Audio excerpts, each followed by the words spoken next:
নমস্কার বন্ধুরা, আশা করি তোমরা সকলেই ভালো আছো। তো থাম্বনেল দেখে বুঝতেই পারছো আমাদের ম্যারেজ অ্যানিভার্সারির দিনটা আমরা কিভাবে কাটালাম। আজকের আমাদের ভিডিও টপিক হতে চলেছে সেটাই। যদিও আমরা খুব একটা হইচই করা পছন্দ করি না, একটু ল্যাদখোর টাইপের মানুষ, তাই বাড়িতেই দিনটা কাটে। চলো তোমাদের সাথে শেয়ার করি সকাল থেকে কি করলাম। প্রথমেই তো ঘুম থেকে উঠে ফ্রেশ হওয়া, ব্রাশ করা, এটা একটা রোজনামচার কাজ। সেইগুলো সেরে নিয়ে সোজা চলে গেলাম ঠাকুর ঘরে। প্রথমেই যেটা আমি করলাম সেটা হচ্ছে আমার ঠাকুরের মানে আমার গোপালজির কিছু জিনিস এসেছিল। শীত পড়ছে তাই গোপালের জন্য আনতে দিয়েছিলাম কিছু সোয়েটার, ব্ল্যাঙ্কেট। তো সেই সব জিনিসগুলো সকালবেলা ডেলিভারি হলো মিশো থেকে। তোমরা যারা এগুলো পারচেস করতে চাও আমি লিঙ্কটা ডেসক্রিপশন বক্সে শেয়ার করে দেবো। চাইলে এই লিঙ্কটা ফলো করে তোমরা এই জিনিসগুলো পারচেস করে নিতে পারো। খুব সুন্দর সুন্দর কিউট কিউট 0 সাইজের কয়েকটা সোয়েটার এসছে। এখানে রয়েছে 4টে সোয়েটার। তো এই 4টে সোয়েটার আমি আমার গোপালের জন্য আনিয়েছিলাম। আর তার সাথে সাথে রাত্রিবেলা যেহেতু গোপালকে শোয়াই, তাই তার জন্য লাগে একটু ব্ল্যাঙ্কেট। তাই কয়েকটা ছোট ছোট 0 সাইজের গোপালের গায়ে হওয়ার মতোই ব্ল্যাঙ্কেটও আনিয়ে নিয়েছিলাম মিশো থেকেই। তো সেই সব কিছু দেখো আনপ্যাক করলাম, করে বার করলাম। প্রত্যেকটা ব্ল্যাঙ্কেট না ভীষণ ভালো সফট, আর দেখো বিভিন্ন ধরনের কালারের ব্ল্যাঙ্কেট রয়েছে। তো তোমাদের বাড়িতে যাদের গোপাল আছে এবং ভাবছো যে কোথা থেকে গোপালের জন্য সোয়েটার বা ব্ল্যাঙ্কেটস এগুলো আনবে, নো ডাউট মিশোতে অর্ডার করে দিতে পারো। আমি প্রোডাক্ট লিঙ্কগুলো শেয়ার করে দেবো। এবং প্রত্যেকটা কিন্তু 200-র ভেতরে যেই পারচেস করেছি এগুলো প্রত্যেকটা আইটেমই কিন্তু আন্ডার 200। তো তোমরা চাইলে খুব ইজিলি অ্যাফোর্ডেবল কস্টে এগুলো পেয়ে যেতে পারো। তো প্রত্যেকটা জিনিস আমি আগে সেট করে নিলাম। তারপর আমার গোপালকে স্নান করালাম, করিয়ে গোপালের জন্য বিছানাটা রেডি করলাম। এই বিছানাটাও কিন্তু আমার মিশো থেকেই নেওয়া। দেখো ভীষণ সফট, একদম নরম গদি। তো এর সঙ্গে রয়েছে বালিশও। তো এই সেটটাও আমি মিশো থেকেই নিয়েছি। এটারও লিঙ্ক আমি তোমাদের জন্য শেয়ার করে দেবো। তো গোপালকে স্নান করিয়ে ভালো করে রেডি করিয়ে গোপালবাবুকে বসিয়ে দিলাম। আর তারপর সেরে নিলাম সকালের পুজো। বেসিক পুজোর যা নিয়ম থাকে সেই সব কিছুই করলাম। ঠাকুরকে ফুল দেওয়া, ধূপধুনো দেওয়া, আর তার সাথে সাথে ঠাকুরকে একটু ফল কেটে দিয়েছিলাম। এভাবেই করে নিলাম পুজো। আর হ্যাঁ, তার সঙ্গে ছিল মিষ্টি। তো আমার বাড়িতে প্রাণ প্রতিষ্ঠিত মা আছেন এবং তার সাথে সাথে রয়েছে লক্ষ্মী, গণেশ, হনুমানজি, গোপালজি, মহাদেব, নারায়ণ শিলা এবং শিবলিঙ্গ যেটাকে বলে।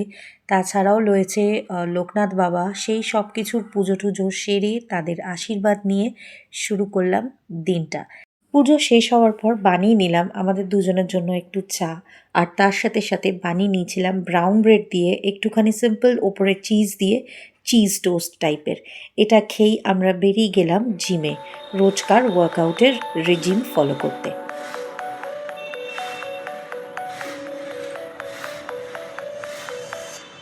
তোমরা যারা আমার রেগুলার ব্লগ ফলো করো তারা তো জানোই আমরা ইরেজার রেথে জিম করি, যেটা একদম আমার বাড়ির সামনে কল্যাণেশ্বরতলা মন্দিরের কাছে।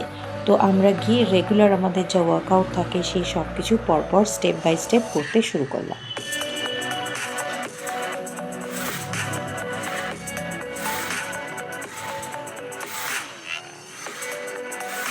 এই জিমটার সবথেকে ভালো বিষয় হচ্ছে অনেকটা স্পেশিয়াস, দুটো বড় বড় হল ঘর নিয়ে এই জিমটা। তার সাথে সাথে রয়েছে প্রচুর ইকুইপমেন্টস আর বেশ শান্তিপ্রিয় অ্যাম্বিয়েন্স। এখানে বিশেষ হল্লাহাটি একদমই হয় না।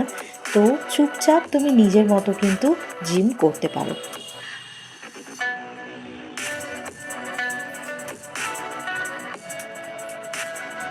ওয়ার্কআউট করতে করতে আমি মাঝে মধ্যে এদিক ওদিক ঘুরে একটু ভিডিও নিয়ে নিচ্ছিলাম, কারণ মাঝে মধ্যে 30 সেকেন্ডস করে ব্রেক নেওয়াও দরকার।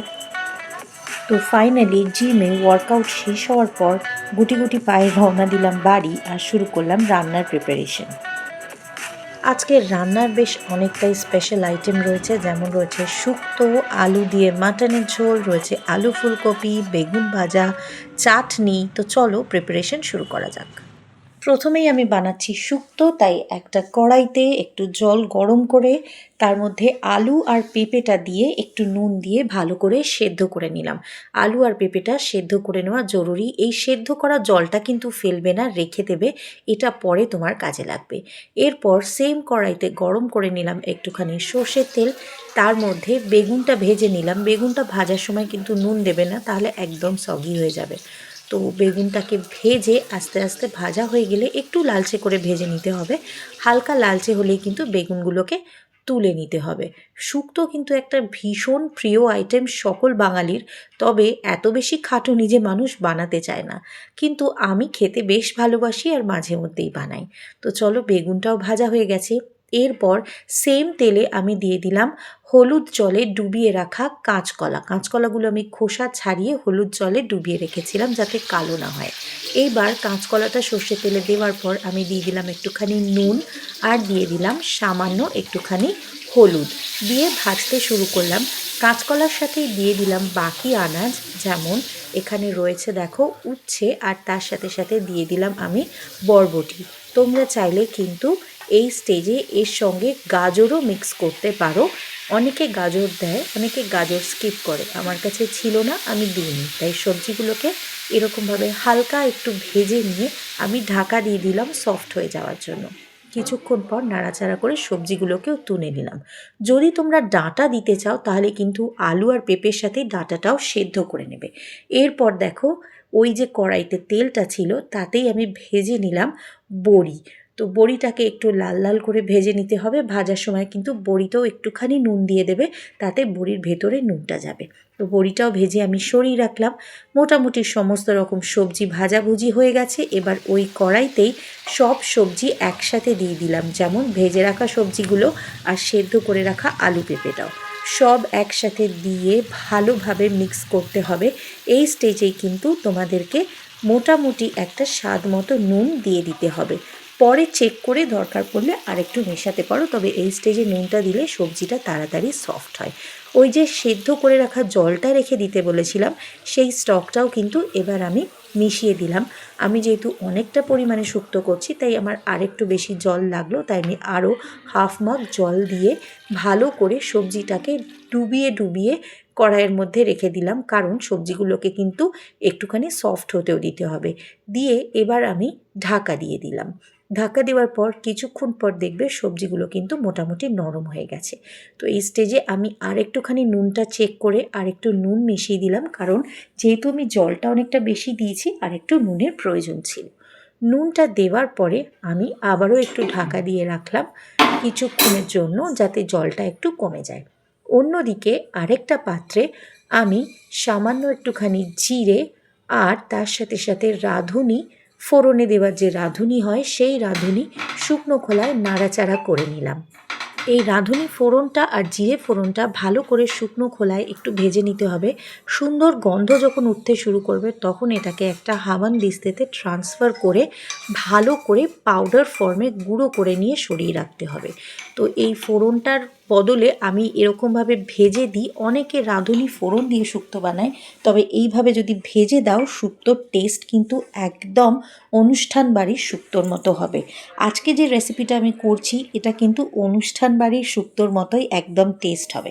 তো দেখো, এখানে সবজিগুলো কিন্তু মোটামুটি সবই নরম হয়ে গেছে। আমি একটু নাড়াচাড়া করে এরপর এর মধ্যে লাস্টে মিশিয়ে দেব ভেজে রাখা বেগুনটা, কারণ বেগুন যদি প্রথম থেকে দাও তাহলে কিন্তু একদম শুক্তোর সাথে ঘেঁটে যাবে। তাই শুক্তোতে সবজিগুলো স্টেপ বাই স্টেপ রান্না করে নেওয়া আর কোন স্টেপে মেশাবে সেটা ভীষণ ইম্পর্ট্যান্ট, সেটা মাথায় রাখতে হবে। আরেকটা জায়গায় দেখো, আমি নারকেল তার সাথে সাথে সর্ষে আর পোস্ত ভালো করে পেস্ট করে নিয়েছিলাম। তো সেই নারকেল সর্ষে পোস্ত পেস্টটা আর তার সাথে সাথে বাটিটা ধুয়ে একটুখানি জল দিয়ে ভালো করে নাড়াচাড়া করে ফুটতে দিলাম, কারণ শুক্তোর কিন্তু এই নারকেল বাটা, সর্ষে বাটা আর পোস্ত বাটা থেকে দারুণ একটা টেস্ট আসে। তো আবার একটু ঢাকা দিয়ে আমি কিছুক্ষণ কুক হতে দিলাম। তারপর দেখো, ঢাকনাটা তুলে নিলাম। একটুখানি জলটা রিডিউস করে গেছে দেখছই। এরপর আমি এর মধ্যে মিশিয়ে দিলাম একটা সিক্রেট ইনগ্রিডিয়েন্টস, যেটা বিয়েবাড়িতে দেওয়া হয়, সেটা হচ্ছে ক্রিম বা দুধের স্বর। বাড়িতে যদি দুধের সর থাকে সেটাও দিতে পারো। দিয়ে দিলাম সামান্য একটুখানি দুধ, নর্মাল যে দুধে আমরা চা করি সেই দুধ, আর তার সাথে সাথে নারকেলের দুধ দিয়ে দিলাম 1 প্যাকেট। যেহেতু আমার এখানে অনেকটা শুক্তো রয়েছে তাই 1 প্যাকেট আমি নারকেলের দুধও এর মধ্যে মিশিয়ে দিলাম। দেওয়ার পর এটা আমি বাজার থেকে যে নারকেলের দুধ কিনতে পাওয়া যায় সেই রেডিমেড নারকেলের দুধ ইউজ করেছি। তোমরা চাইলে কিন্তু বাড়িতেও নারকেলের দুধ বানিয়ে নিতে পারো। তো সবটা এবার ভালো করে মিক্স করে নিতে হবে। এবার দেখো শুক্তোর রঙটা কিন্তু সম্পূর্ণ বদলে গেছে। একটুখানি টেস্টের জন্য দিয়ে দিলাম চিনি 1/2 চা চামচ, আর একদম শেষের দিকে মিশিয়ে দিলাম বড়িগুলো। বড়িগুলো শেষের দিকেই দেবে, কারণ প্রথম দিকে যদি তুমি বড়ি দিয়ে দাও তাহলে কিন্তু বড়িগুলো ভেঙে যাবে। আর ফাইনালি যখন ফুটতে শুরু করবে সবটা, মিশিয়ে দিলাম আমি এর মধ্যে 2 চা চামচ ঝর্ণা ঘি। শুক্তোতে কিন্তু ঝর্ণা ঘিটা মাস্ট, কারণ এই ঝর্ণা ঘিয়ের টেস্টই কিন্তু আলাদা হয়। আর লাস্টলি আমি যে ভেজে রাখা মশলাটা গুঁড়ো করেছিলাম, মানে রাঁধুনি ফোড়ন আর জিরে ফোড়নের যে গুঁড়োটা করেছিলাম, সেই গুঁড়োটাকে মিশিয়ে দিয়ে ভালো করে নাড়াচাড়া করে একটুখানি মিক্স হতে দিলাম। আর দেখো সবটা ভালোভাবে মিশে গেলে আমি কিন্তু এবার এটাকে ঢাকা দিয়ে রেখে দেবো, কিছুটা স্ট্যান্ডিং টাইম দেবো। ফাইনালি 5-7 মিনিট পর যখন খুলবে তোমার কিন্তু শুক্তো একদম রেডি। এরপর বানিয়ে নিয়েছিলাম আলু দিয়ে মাটন কষা। তার জন্য প্রথমেই কড়াইতে তেল গরম করে, সর্ষের তেল ইউজ করেছি আমি, তারপর পেঁয়াজ দিয়ে ভালো করে লাল লাল করে ভেজে নিলাম। অন্যদিকে মাটনটাকে ম্যারিনেট করে রেখেছিলাম আদা রসুনের পেস্ট, লঙ্কা গুঁড়ো, হলুদ গুঁড়ো, ধনে গুঁড়ো, জিরে গুঁড়ো আর সামান্য একটু টক দই দিয়ে। এরপর পেঁয়াজটা লাল লাল করে ভাজা হয়ে যাওয়ার পর ম্যারিনেটেড মাংসটা আর ভেজে রাখা আলু মিশিয়ে দিলাম। দিয়ে কড়াই আস্তে আস্তে কষতে শুরু করলাম।